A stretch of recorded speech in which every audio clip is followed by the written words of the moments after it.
So this time guys, nandito na po ako sa airport.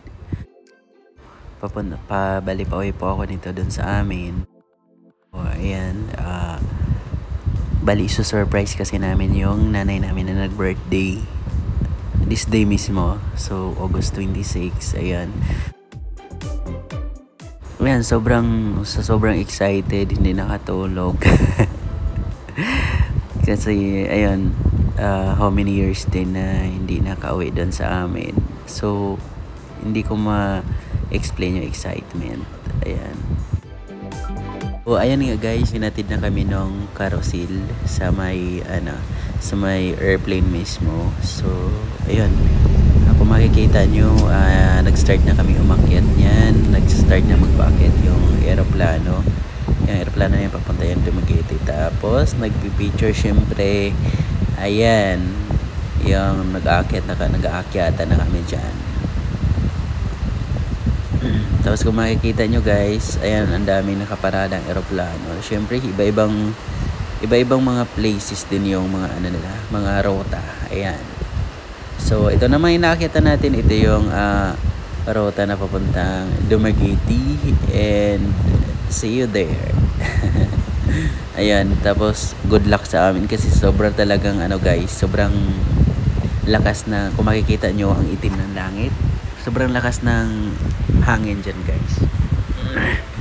Kaya medyo nakakaba, pero syempre pray lang, ganyan. So see you there.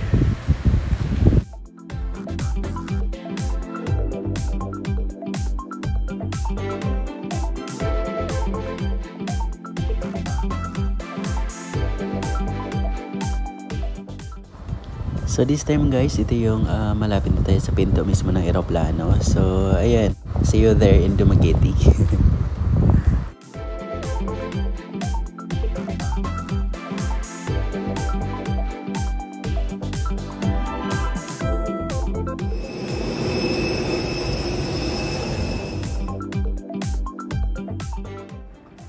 At this time guys, so dumating na tayo dito sa Dumaguete or Sibulan Dumaguete Airport.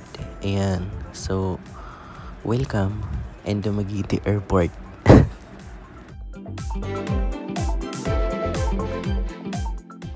Dito guys, hinintay ko na lang dito yung baggage ko para makalabas ng airport.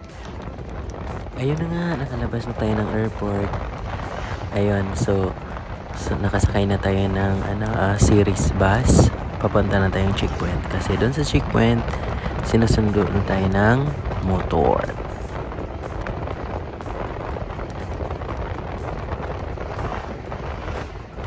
Dito guys, sobrang lakas ng hangin kung maririnig nyo.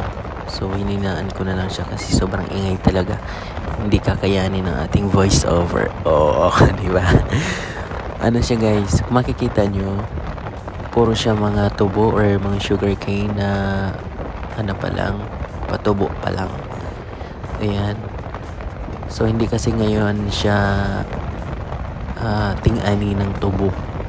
So ang ting-ani ng tubo dito is mga bandang mga October ata. Depende kung mataas na yung mga tubo. Ayan.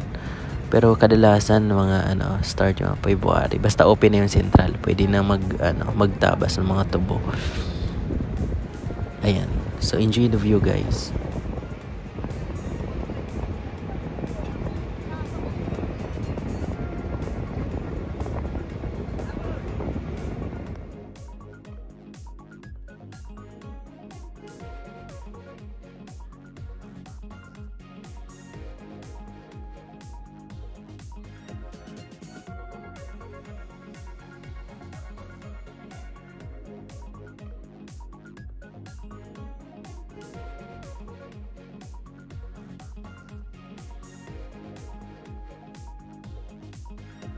That is series bus guys. Ayan. Yan yun siya. Bali, kakulay niyan yung sinasakyan natin. So, hindi siya aircon. Yung sinakyan din natin, hindi rin siya aircon. Ilan lang yung aircon dito guys.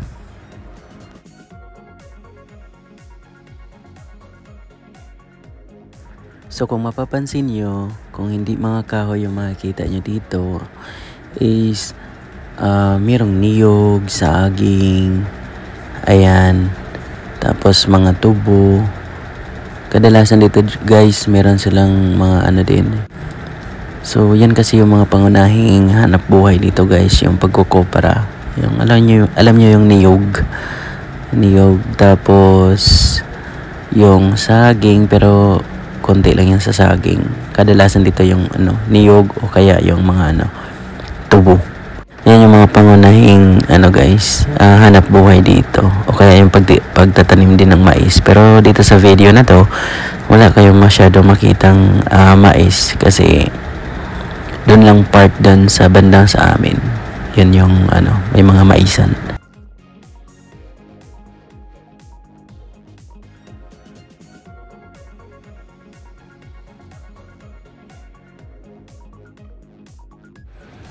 Kung mapapansin niyo, medyo maitim na talaga yung yung ulap.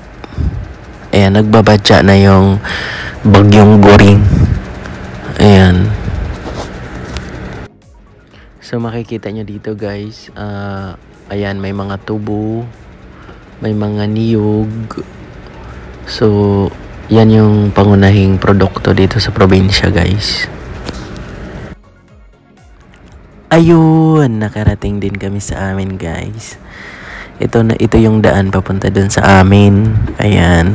So naglalakad na kami dyan kasi hindi na kaya ng motor na makaabot doon. Ayan, pag nasa probinsya kayo guys, ganito yung dadaanan niyo. Diba? Swerte kayo konting init.